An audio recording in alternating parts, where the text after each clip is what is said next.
All right, so. Do that every day? Well, I wouldn't do it every day. So the EMOM swings, sometimes people get confused with this. The idea is real simple. You pick a style of swing, you pick a weight, and you pick a number. And you're going to do that number with that weight and that style of swing, period. And generally what we would do is start with a bell. You know, let's say that you're a female, I'd give you a 35-pound bell, and I might tell you to do 5 two-hand swings. All right, every minute. So when the beeper goes off, you do 5 swings, set the bell down.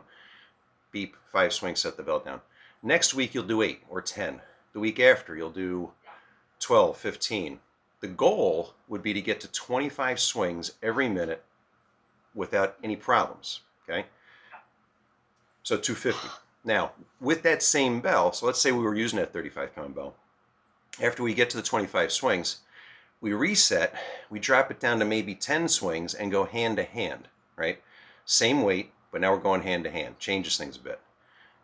Next week to 15, 20. When you get to 25 in a hand to hand swing, you've arrived. It's time for the heavier bell. Okay? So, fairly simple progression. It'll keep you busy for a long time if you have a couple of kettlebells in your life. But today, you know, we'll pick a number. I'm gonna try, I think 20. It's been a long time since I did a lot of swings, but we'll see how. And you're doing hand to hand? I'm gonna do hand to hand. I think. I'm gonna see how things feel. And I still got this little concern in my inguinal notch. Has not given me any grief, but I don't want it to start. So. Well, should I do 35, 1, 2, or the 20 and 2 hands? You've got a 35-pound bell. I would, if I were you, I would grab the 35-pounder. I would do 2-hand swings. Yep. I would do 2 hands, and pick a number, 10, maybe 15, probably 15. I don't think you're that out of whack, right? I only have a 12 kilo, but I haven't been swinging with it, so I'm going to do 2-handed with it, but I'm going to do 20. Okay. What do we want? 15 per minute? Yeah. So every time the beeper goes off, you're going to do 15 swings. I'm going to do 20, I think, per cycle. And I think I'm going to stick with 2-handed swings today just to be safe. Because, like I say, it's been a long time since I did this kind of volume, and I don't want to put myself in trouble. So, without any further ado, I've got the little timer set for 1 minute again. And if you guys are ready, we'll rock and roll. So whatever your number is, 3, 2, 1, swing.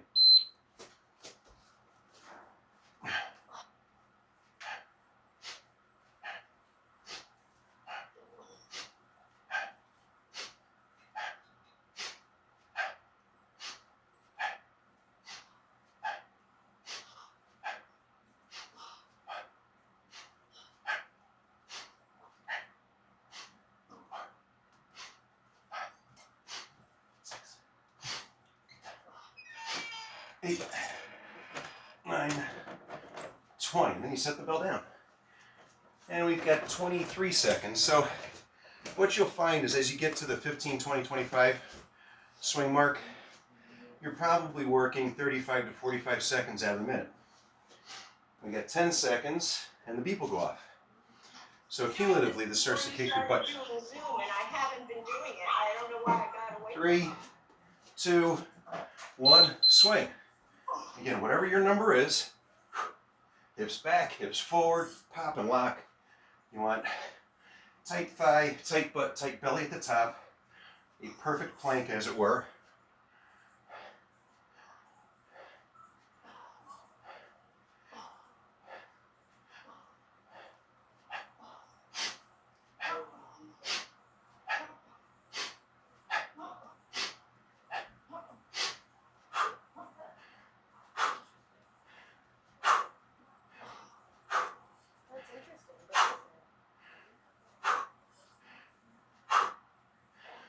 Okay. Whew. Might have done a couple extra that time. I don't know. I think we did. Because I did. So there's another way to play this game. 5 seconds. I'll try and explain it as we're swinging here. All right, work. We could start our progression with the timer set at 20 work, 40 rest. Do that for a few sessions, then go to 25 work, 35 rest. All cut up in the fridge. And eventually, when you get to about 50 work, 10 rest, you're done. Get a heavier bell. I've lost track, but the timer says I'm there. Whew. Okay. Fun, right? Super simple. You know, the EMOM thing, progression, if you're not sure, I can lay it out on a big long piece of paper, but it really is designed to be simple. Work!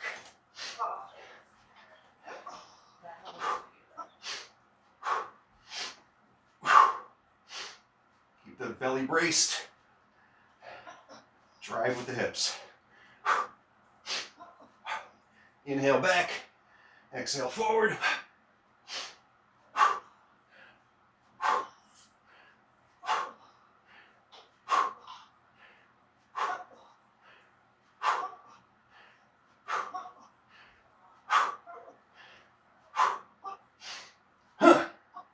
Okay. You could even play around with versions of this with one-handed swings. So if you were stuck with a light bell,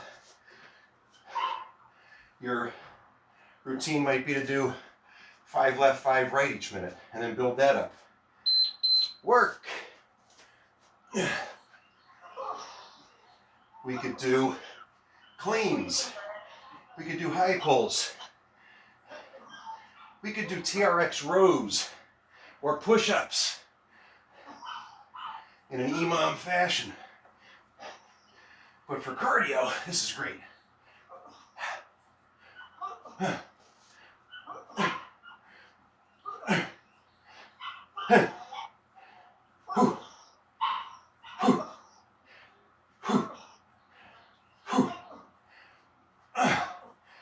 Okay. Whew. I think we're halfway there. I always get confused when I'm looking at the old gym boss. 10 seconds. Heart rate's going higher after every round. Yep. We were working.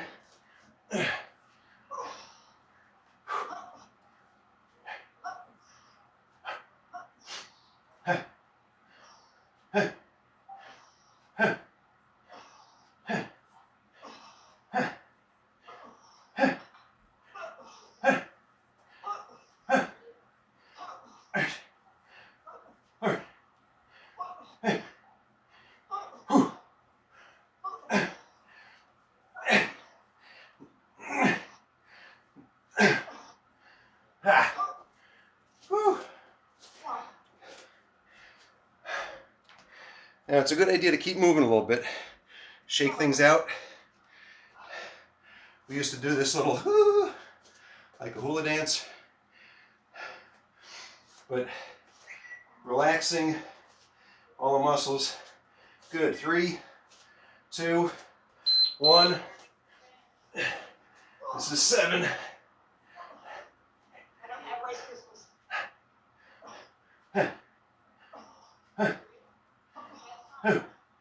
Remember, reach back through the legs to the wall, and then pop through the wall in front of you. Oh,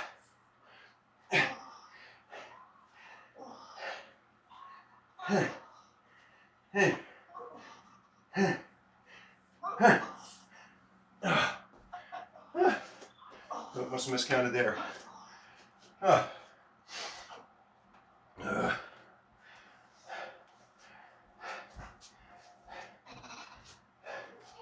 Where'd my water go?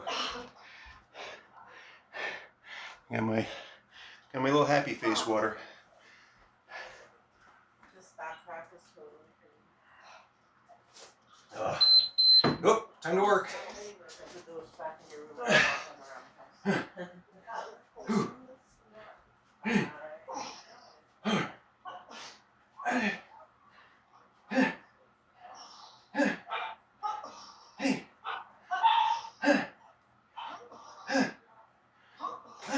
Stay tight.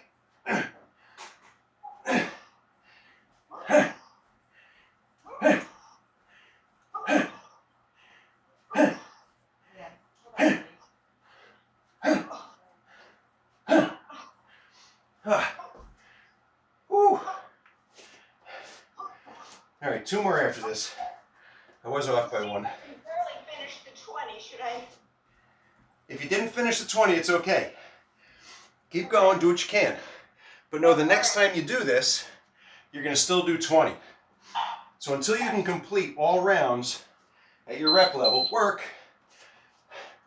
until you can complete all rounds at your rep level, don't move on.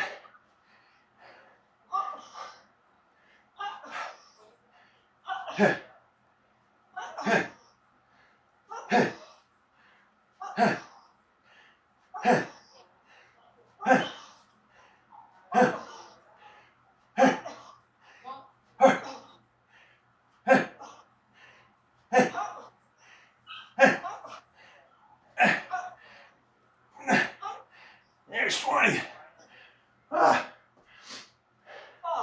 Suppose if I was really crazy with this, I would call it Fibonacci EMOM, and the progression would be 5, 8, 13, 21.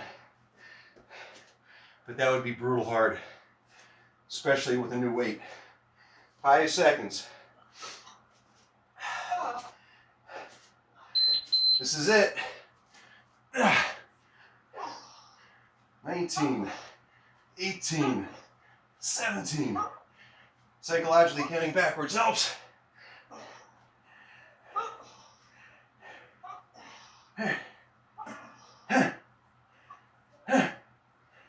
10.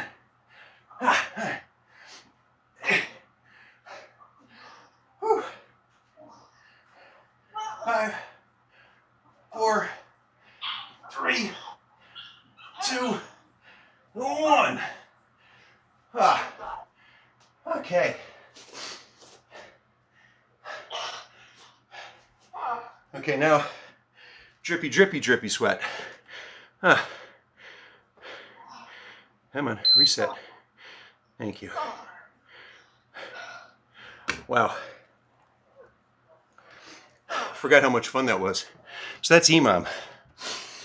If you really want to know why it's so effective, I'll have to do a little paper. You getting to 250 swings is the goal.